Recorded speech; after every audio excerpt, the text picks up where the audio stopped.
Dollar کی جو چل رہی تھی IMF کے ساتھ معاہدہ جو ہونا تھا وہ مؤخر ہوتا جا رہا ہے. وہ اگست کے اندر بھی نہیں ہوا, وہ سپٹمبر کے اندر ابھی خبریں یہ چل رہی ہیں کہ وہ 9 اور 13 اگست کو جو ان کے اجلاس ہے اس کے اندر بھی پاکستان ایجنڈے پہ نہیں ہے. سو لہٰذا یہ جو معاملات ہیں یا اور معاملات ہیں, یہ کیا معاملات ہیں, IMF کا یہ کئی ہفتے مہینے ہو گئے ہیں یہ اعلان کر دیتے ہیں کہ جی واہ تالیاں بھی بج جاتی ہیں کہ جی ہو گیا, وہ پھر نہیں ہوتا, وہ مؤخر ہوتا جا رہا ہے. اب یہ نہیں پتا کہ ان معاملات کا یہ جو سبسڈی پنجاب میں لی گئی ہے ایک, دوسرا یہ اب مسئلہ آتا ہے کہ یہ جو بیچارے ہمارے کیمرہ مین بھائی جو ہیں ان کے 4,000 روپیہ جو پہلے بل میں نہیں آیا, ریلیف کے نام جو ریلیف دے دیا گیا تھا, تو اب وہ اگلے بل میں جب لگ کے آئے گا تو کیا جرمانے کے ساتھ آئے گا, کیونکہ سلیب بھی پڑ جاتا ہے نا, یہ سوال ہے. 200 روپے یونٹ کا اور سلیب ہوتا ہے, 400 والے کا اور ہوتا ہے 500, سو یہ بڑھے گا.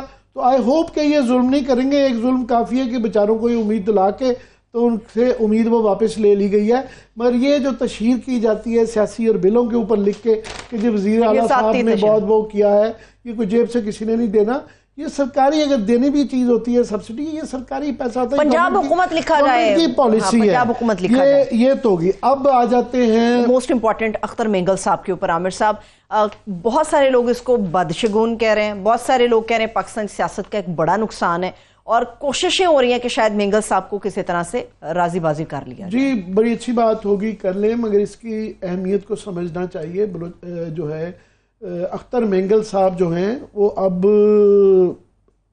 سینئر لوگوں میں آتے ہیں, کیونکہ بلوچستان کے اندر بلوچ نیشنلسٹ جو پارٹیاں ہیں وہ دو ہی ہیں, ایک نیشنل پارٹی ہے اور ایک ہی ہے معتبر جو بڑی دو پارٹیز ہیں, نیشنلسٹ بلوچ پارٹیاں, اور وہاں پہ بلوچ ایشو بہت زیادہ گرم ہے اور بہت زیادہ خوفناک حد تک. یہ چند دن پرانا واقعہ ہے جو سانیہ بلوچستان میں ہوا, 50 لوگ شہید ہو گئے, سیکورٹی اہلکار بھی اس کے اندر شامل تھے, اور اس کے اندر ایک دہشت گردی بھی کی گئی, پنجابیوں کو اتار کے جو ان کا شناختی کارڈ دے کے مارا گیا.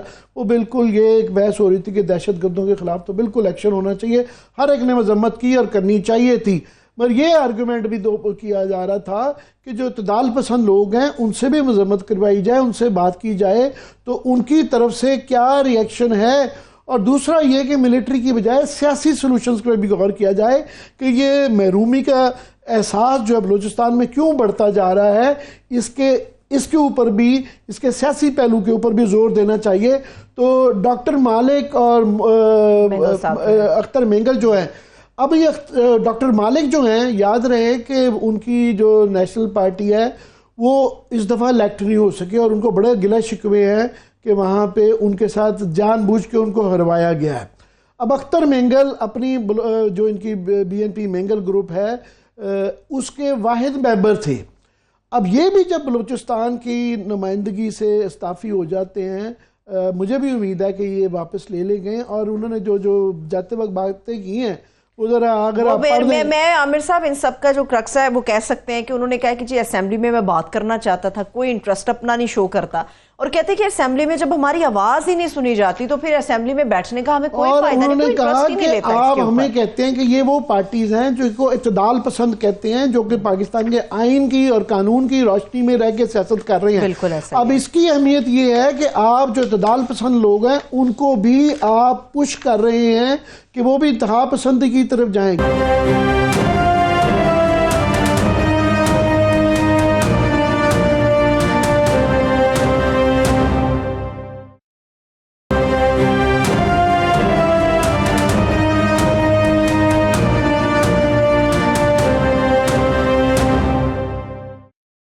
کیونکہ اس ویکیوم میں بلوچستان میں جہاں پہ آپ نے باپ پارٹی بنا لی اور یہ نیشنلسٹ پارٹیوں کو بالکل کونے میں کر دیا, کسی کو ہروا دیا, کسی کی سنی نہ گئی, کوئی گورنمنٹ کا حصہ نہیں ہے نہ وفاق پہ یا وہاں پہ, تو وہ پھر اب وہاں پہ اس ویکیوم کو انتہا پسند گروپس نے کیپچر کر لیا. اب ان کے لیے بھی ضروری ہے کہ بہرحال سیاستدان ہے, اگر انہوں نے زندہ رہنا ہے تو یہ عوام کی ترجمانی کریں, اور یہ پھر اب اعتدال پسندی سے یہ انتہا پسندی کی طرف گامزن ہوں گے اگر ان سے بات چیت نہ گئی, ان کو الاؤ نہ کیا گیا. آج جو تھی وہ اپنی بات کرنا چاہ رہے تھے, شاید استعفیٰ نہ دیتے, انہوں نے کہا جی میں نیشنل اسمبلی میں اپنا کیس پیش کرنا چاہ رہا تھا اور مجھے اجازت نہیں دی گئی. تو یہ جو ان کا جملہ ہے کہ اس سے بہتر ہے اس سیاست کے پکوڑے بیچ لینا بہتر ہے, تو یہ ایک بڑی سخت ہے.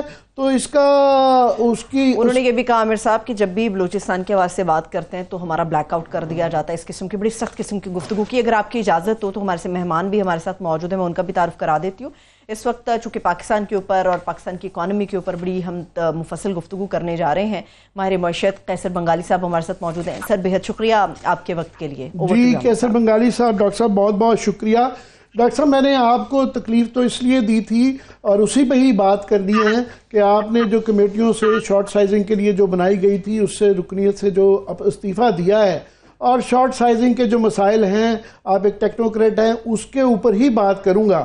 پر میں چاہوں گا کہ اس وقت تھوڑی سی آپ کا اوپینین لے لیا جائے, کیونکہ ڈاکٹر مالک کی گورنمنٹ میں میں وہاں آپ کے پاس حاضر ہوتا رہا. بلوچستان میں آپ مشیر تھے اور آپ نے وہاں بھی اصلاحات کے اوپر بلوچستان کی بڑا کام کیا. سو آپ ان کی محرومیوں کو بھی بہت اچھے طریقے سے جانتے ہیں اور ان کا کیس سندھیوں کا بھی اور بلوچوں کا بھی پہلے بھی پیش کرتے رہے ہیں. تو میں ذرا چاہوں گا کہ اختر مینگل صاحب کے استعفے سے وفاق کے اندر یا باقی صوبوں میں کئی دفعہ احساس نہیں ہوتا کہ وہاں کے کیا مسائل ہیں, تو وہاں بلوچستان کی محرومیوں میں اور اس کے تناظر کے اندر ذرا ہمیں آپ اس کے اوپر اپنا ویوز دے سکیں. بہت بہت شکریہ آپ دعوت دینے کا. دیکھیے اس وقت جو بلوچستان میں, اور یہ میں پچھلے 10 سال سے سینس کر رہا ہوں, ایک ایلینیشن ہے بلوچستان کے لوگوں کا. جو NFC کی میٹنگز ہو رہی تھی 2008 میں اور 9 میں, تو بلوچستان کے جو نمائندے تھے وہ بیٹھے ہوئے تھے.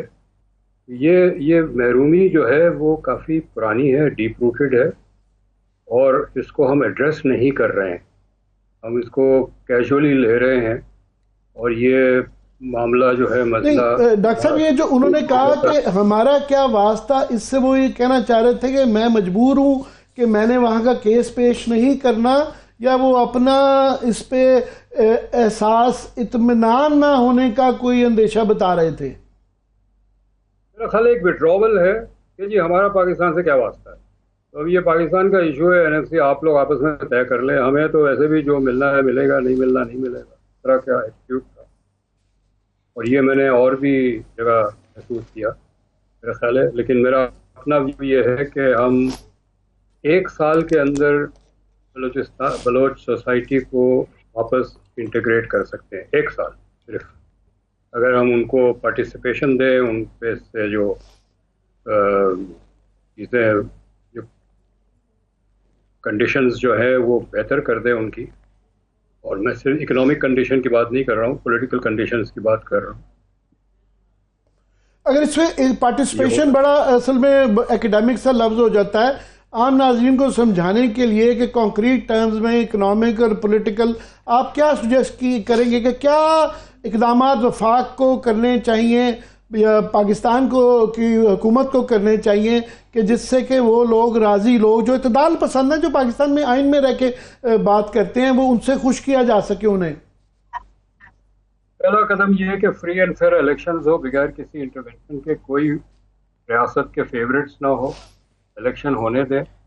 وہاں لوگ میچور ہے, بلوچستان کی جو پولیٹیکل لیڈرشپ ہے وہ پولیٹیکلی میچورڈ ہے, وہ آپس میں چیزیں معاملہ طے کر لیں گے.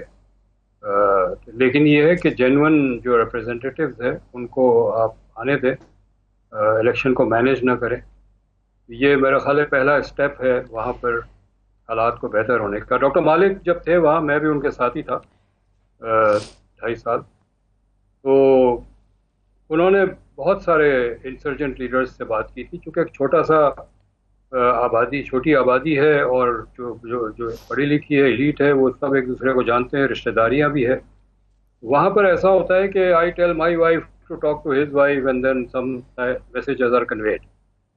تو انہوں نے ان سے بات کی تھی کہ دیکھیں جی 18ویں ترمیم ہم نے حاصل کیا, NFC کا ایوارڈ حاصل کیا, تو ہمیں جمہوریت کو موقع دیں کہ ہم ٹھیک کر دیں گے. اور ان کے دور میں, یہ ریکارڈ پہ ہے, ان کے دور میں شاید ایک آدھ انسیڈنٹ انسرجنٹ وائلنس کا ہوا ہو, ورنہ نہیں ہوا. اور لوکل باڈیز الیکشن بلوچستان نے سب سے پہلے کرایا,